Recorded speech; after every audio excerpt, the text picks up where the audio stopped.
Halo, apa kabar? Assalamualaikum warahmatullahi wabarakatuh. Saya Rizman Arif bersama dengan Bung Rocky Gerung ya. Bung Rocky, sinyal pelemahan ekonomi yang banyak disuarakan pengamat maupun riset dari berbagai lembaga dan juga pelaku ekonomi itu mulai terkonfirmasi. Ini sulit ini untuk membantahnya ketika eh, para pedagang di Tanah Abang itu mengeluhkan sepinya pembeli. Padahal Ramadan itu sudah memasuki pertengahan dan 2 pekan lagi Hari Raya Idul Fitri. Ya, kondisi kita serba dengan pakai serba gelap, ntar diprotes serba suram. Dan ini adalah lebaran yang justru sempit karena ukuran lebaran itu kesibukan di tempat-tempat yang secara tradisional didatangi untuk membeli oleh-oleh. Pasar Tanah Abang adalah ukuran yang sudah melegenda tuh. Jadi kalau ada berita bahwa pasar Tanah Abang sepi, itu memang penanda bahwa dompet emak-emak itu tipis. Dan itu yang akan berakibat pada kegiatan ekonomi di daerah tuh. Artinya orang akan pulang mudik tanpa membawa oleh-oleh. Tapi akan ada semacam ya ketidaknyamanan sebetulnya karena ada kewajiban kultural untuk mudik dengan sejumlah oleh-oleh. Tapi sekarang mulai ada frustrasi orang yang hendak pulang mungkin membatalkan karena malu nggak bawa oleh-oleh, padahal itu ada kewajiban. Sementara orang yang menunggu justru dengan cemas mengetahui jangan-jangan nggak ada oleh-oleh karena berita tentang kesulitan ekonomi juga ada sampai di desa-desa. Jadi kita mesti membaca bahwa setelah Idul Fitri orang ingin melepas keakraban dengan warga terutama dalam tradisi Indonesia, dan keakraban itu batal karena keadaan ekonomi.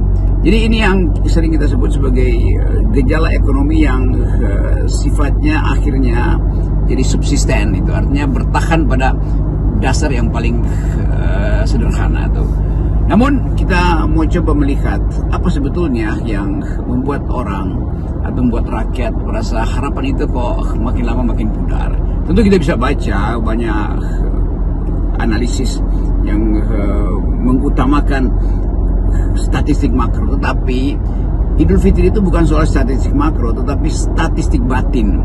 Dan kegelisahan kita menunjukkan bahwa hidup itu kadangkala dibayangkan di dalam kemurahan alam semesta, tapi kemudian kita bertemu dengan kebijakan yang membatalkan kemurahan alam semesta.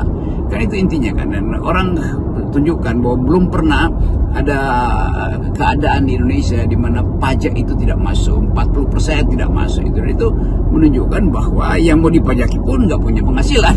Jadi berputar-putar di situ. Impactnya tadi pada semangat silaturahmi yang memungkinkan kita memperbaiki rasa keadilan, tapi juga akan terganggu karena kelengkapan, sebut aja kelengkapan mudik itu yang ditenteng itu nggak ada.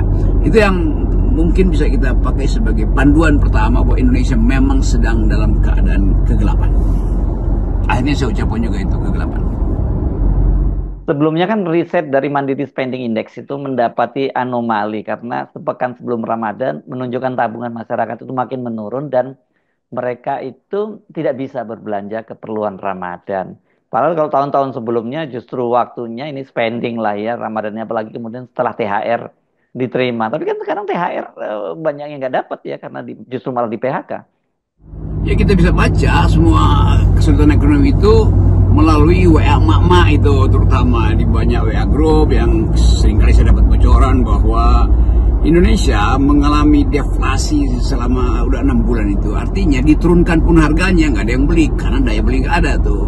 Kalau kita lihat emak-emak mulai ngeluh bahwa wajah yang harusnya di serum atau di skincare seminggu sekali itu nggak bisa lagi mereka mampu membeli. Dan harga serum itu 900.000 gitu kan, itu nggak ada lagi kan. Padahal itu adalah kemewahan paling sederhana dari kaum perempuan kan. Dan kita mau lihat bagaimana keadaan ekonomi itu membatalkan keindahan, sebetulnya keindahan peradaban tuh. Kegelisahan mak-mak atau para remaja tuh yang skincare-nya udah habis, itu yang kita maksud bahwa ekonomi itu kalau terjadi kesulitan ekonomi yang pertama kali menderita justru ada kaum perempuan. Dapur yang tidak bisa lagi beroperasi 24 jam atau makanan yang mesti diberi agak banyak untuk disimpan di lemari es, sementara harga listrik juga akan naik. Jadi semua kompleksitas ekonomi itu akhirnya diukur pada kesejahteraan dapur, piring-piring yang kosong, apalagi di daerah-daerah yang betul-betul kesulitan akses pada pasar. Kan itu dasarnya kenapa kita berupaya untuk membesarkan hati kendati ekonomi menyempit, karena ini adalah bulan Ramadan. Jadi ya besarkan hati itu, karena semua masih bisa kita andalkan pada rezeki yang mungkin akan dibagi oleh tetangga, rezeki akan bisa kita peroleh dari perusahaan. Tetapi kalau kita baca statistiknya, banyak perusahaan yang tidak bisa lagi untuk membantu karena kesulitan pendapatan dari perusahaan itu sendiri. Nah, kita mau tahu keadaan itu sebetulnya dari keluh kesah di WA Group. Jadi nggak perlu nunggu Sri Mulyani bicara atau Menteri Perekonomian atau juru bicara Presiden ngomong tentang kesulitan. Di WA Group kita udah tahu bahwa ada kesulitan ekonomi dan itu adalah real, dan sesuatu yang real itu pasti punya akibat ke depan. Kita bayangin misalnya ada keluarga yang ada cekcok kecil karena anak-anaknya menuntut atau sudah terbiasa ada hadiah atau liburan pendek, nggak bisa mereka penuhi lagi itu. Jadi semua hal yang menyangkut kita sebut sebagai keindahan berkeluarga itu terhalang karena kesulitan ekonomi.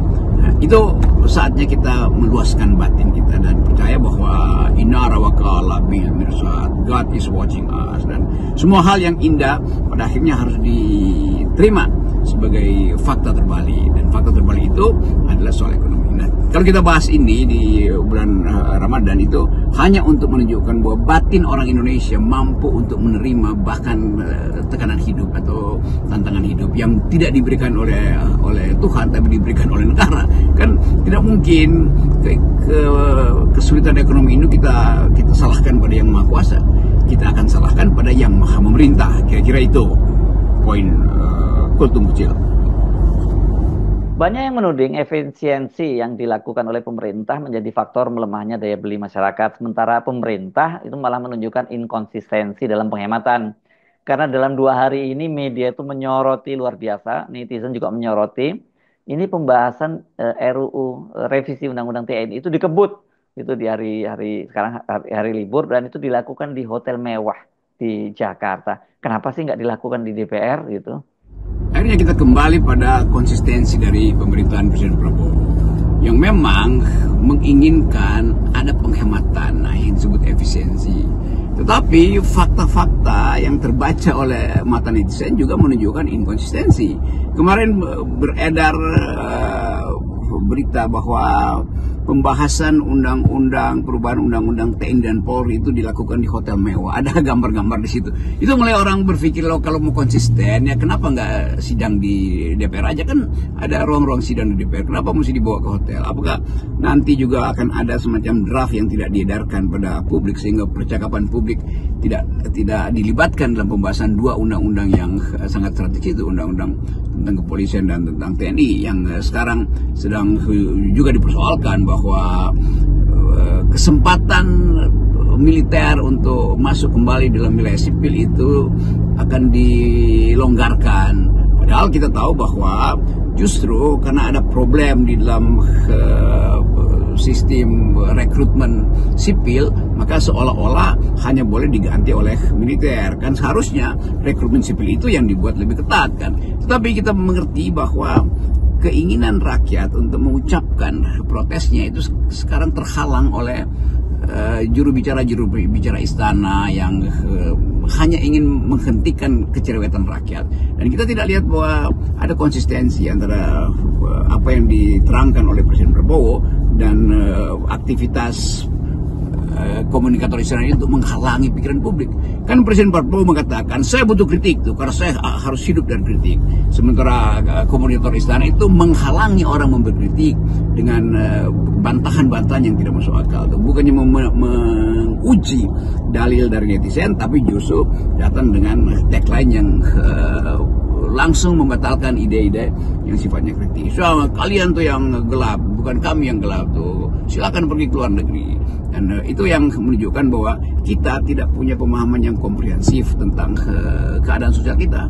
Bahkan hari-hari ini Presiden Prabowo melonggarkan, bahkan memulai lagi semacam upaya untuk mengekspor, sebut aja mengekspor, atau pengerahan tenaga kerja ke luar negeri yang dulu udah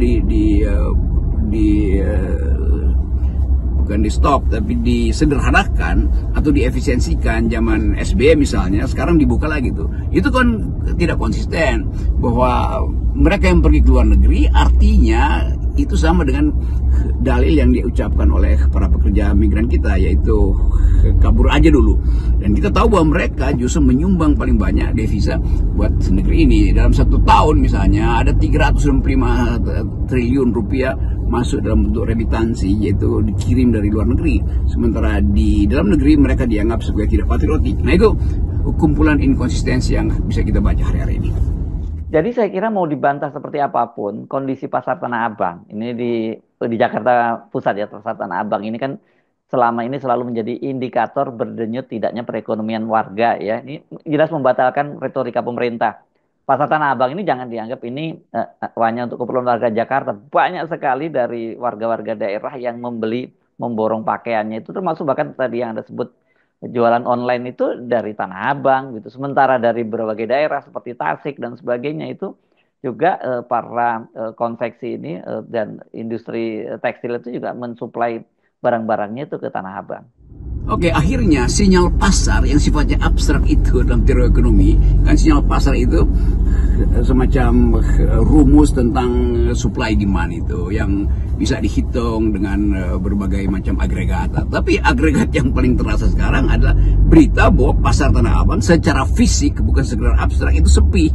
Ya memang ada keterangan bahwa itu orang pindah pada online, pindah pada belanja online, tetapi di Indonesia ada semacam budaya untuk mendatangi pasar karena bisa memegang langsung barangnya itu, bahwa tekstil atau ya bahan kebutuhan sehari-hari bisa langsung dilihat dengan mata. Indonesia masih punya tradisi itu. Dan pasar Tanah Abang itu jelas adalah representasi dari pasar yang konkret, dan yang konkret di situ adalah kesepian tuh. Nah, kita mulai menghitung bagaimana konsekuensi dari penerimaan pajak kalau pasar Tanah Abang tidak punya pendapatan, para penjual retail di situ tidak punya penghasilan, tentu mereka juga tidak akan bayar pajak tuh, dan mereka pasti akan diuber bahwa harus ada pajak ini pajak itu tuh. Dan kita lihat bagaimana tekanan beban pada pajak itu, pada PPN, pada pajak-pajak yang sebetulnya secara agregat tidak mampu untuk dikumpulkan oleh pemerintah melalui apa disebut core tax, dan itu hanya bisa diterangkan oleh Sri Mulyani kemarin bahwa oke, ini kan belum semester pertama selesai, jadi nggak usah cerewet dulu, kira-kira begitu ngedumulnya Ibu Sri Mulyani. Padahal fakta bahwa dibandingkan tahun lalu kita drop 40% pajak, pemasukan pajak. Tahun lalu cuma 8%. Jadi terlihat memang bahwa soal pajak itu adalah kemampuan ekonomi yang menurun mengakibatkan pendapatan rakyat terkoreksi, dengan konsekuensi daya beli mereka turun. Nah, itu logika itu yang harusnya dipahami oleh para komunikator istana, supaya jangan sekedar menganggap bahwa ya kalau Anda tidak bisa bekerja di Indonesia ya silahkan kabur dari kita, dari negeri ini karena Anda tidak nasionalis, tidak patriotik. Padahal mereka yang kita sebut sebagai pahlawan devisa. Jadi sekali lagi di dalam situasi bulan puasa kita coba mengevaluasi batin kita, sekaligus meminta para penentu kebijakan itu juga mengevaluasi kegagalan mereka untuk memberi harapan bahwa ekonomi seharusnya tumbuh di bulan puasa. Yang terjadi justru adalah redup di mana-mana, dan Indonesia redup itu penanda pertama bahwa akan ada kegelapan panjang. Mungkin satu semester ke depan akan ada kegelapan panjang, dan itu terlihat dari data-data internasional. Tetapi sekali lagi kita selalu punya semacam siasat, karena Indonesia punya filosofi yaitu yang tidak bisa dipenuhi oleh negara bisa dipenuhi oleh tetangga, bisa dipenuhi oleh extended family, oleh keluarga besar. Semoga antropologi itu masih bisa bekerja di hari raya Idul Fitri nanti. Ini hanya analisis. Salam akal sehat. Salam akal sehat.